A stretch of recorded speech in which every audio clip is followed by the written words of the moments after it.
Alors bonjour tout le monde, on est dans la récolte des céréales. Alors, il fait chaud, est-ce que je dois ventiler mon silo? La réponse, oui.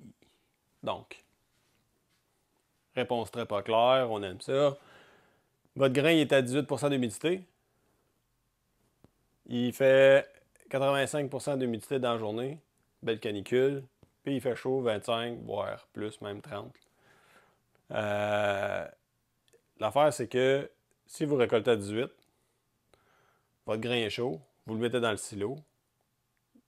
Là, il n'est pas mort. Il va remonter encore en température. Fait que là, vous allez passer de 25 à 30. Donc là, vous êtes rendu à 30 degrés Celsius. Il est super humide. Puis il fait humide dehors. Là, vous dites, ah, ben là, je vais attendre qu'il fasse beau puis sec pour ventiler, pour le sécher, votre grain. Mauvaise idée parce que là, il y a un risque d'emballement thermique. Donc, plus que le grain est chaud, plus qu'il réagit. Donc, l'échauffement, dans le fond, pour chaque 2% d'humidité, l'activité cellulaire double, puis pour chaque 5 degrés Celsius, ça double. Fait que dans le fond, ce que ça fait, c'est que si vous ne faites rien, ça fait une réaction en chaîne exponentielle, puis là, votre grain chauffe. Ça se fait quand même assez vite. Il fait super chaud, il fait humide. Bon, dans la nuit, même s'il fait une canicule 25-30, ça va descendre à peu près à 20. C'est encore chaud. Mais l'humidité est toujours la même. Donc, ce qu'on veut pas, c'est que la température s'emballe puis que votre grain chauffe. Donc, dans des conditions particulières, votre grain est humide, c'est super humide, il fait chaud, vous êtes mieux de ventiler en continu 24 heures sur 24 sans arrêt. Bon, ceux qui récoltent du maïs à l'automne, là, il est à 25, des fois 30, ils mettent ça dans un silo, ils le ventilent en continu puis il ne l'échappe pas. Il fait plus frais, mais il est quand même très humide le grain. Donc, dans la même idée, si on est dans une période caniculaire un peu, là, vous récoltez à 18, il fait super chaud, super humide, il annonce un peu de pluie. Fait que vous le récoltez pour ne pas le laisser au champ, pour pas que la maladie rentre dedans. Fait que vous ventilez en continu jusqu'à nouvel ordre. Donc, il peut se passer une semaine.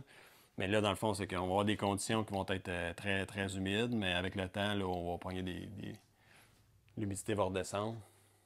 Fait que là, vous allez pouvoir commencer à refroidir votre grain, commencer à le conditionner de cette façon-là. L'autre option, c'est de faire un séchage partiel, qui est encore une meilleure idée. Donc, ce qu'il faut savoir, quand vous réchauffez l'air de 10 degrés, vous coupez l'humidité en deux.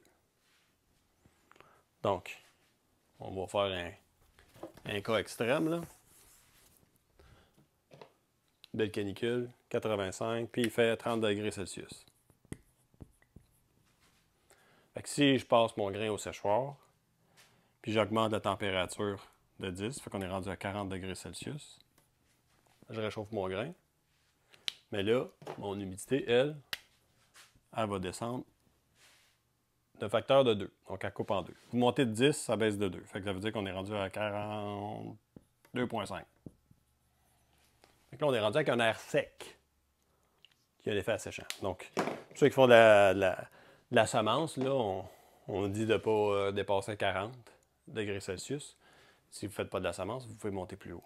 Donc, juste en rajoutant un peu de chaleur, vous venez de couper votre humidité en deux. Fait que là, vous avez un bel effet asséchant sur votre grain. Donc, canicule, faites un flash dry au séchoir, là, vous passez votre grain, vous allez pouvoir le baisser de 2%. Là, le grain est chaud. La nuit, ça va être très humide.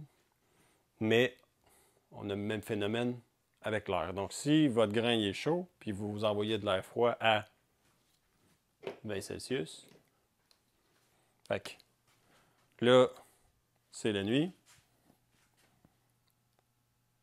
Mettons qu'on a 100% d'humidité relative.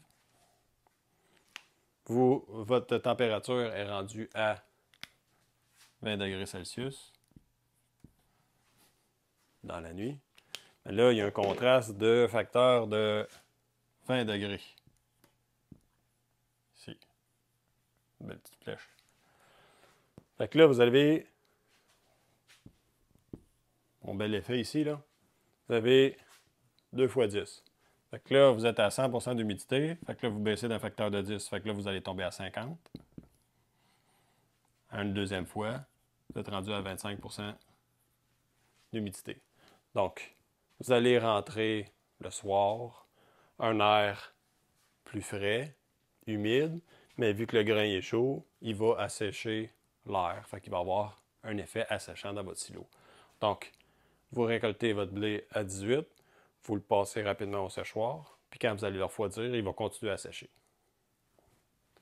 Donc, période caniculaire, vous avez deux options. Vous le ventilez pendant une semaine pour éventuellement le sécher plus tard. Mais là, 18, c'est quand même beaucoup. Là. Fait que si vous le passez rapidement au séchoir, vous allez le baisser peut-être, mettons, à 16, plus l'effet de température qui continue à sécher, 15,5, 15. Fait que là, vous avez un grain qui est passablement plus sec dans votre silo. Après ça, il va vous rester juste à le conditionner avec les fameuses chartes. Puis vous allez l'amener à 14. Vous allez avoir un beau grain de qualité.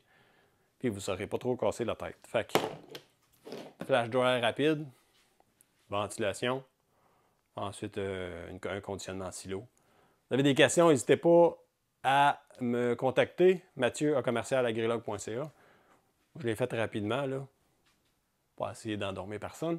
Puis, mais c'est quand même relativement simple, là, en discutant, en le réécoutant peut-être quelques fois, vous allez voir ça assez rapidement. N'hésitez pas à nous contacter, ça va nous faire plaisir de vous aider. N'oubliez pas, là, si vous n'avez pas votre guide, là, simplement nous le faire savoir, on vous envoie un gratuitement par la poste. Sur ce, bonne récolte.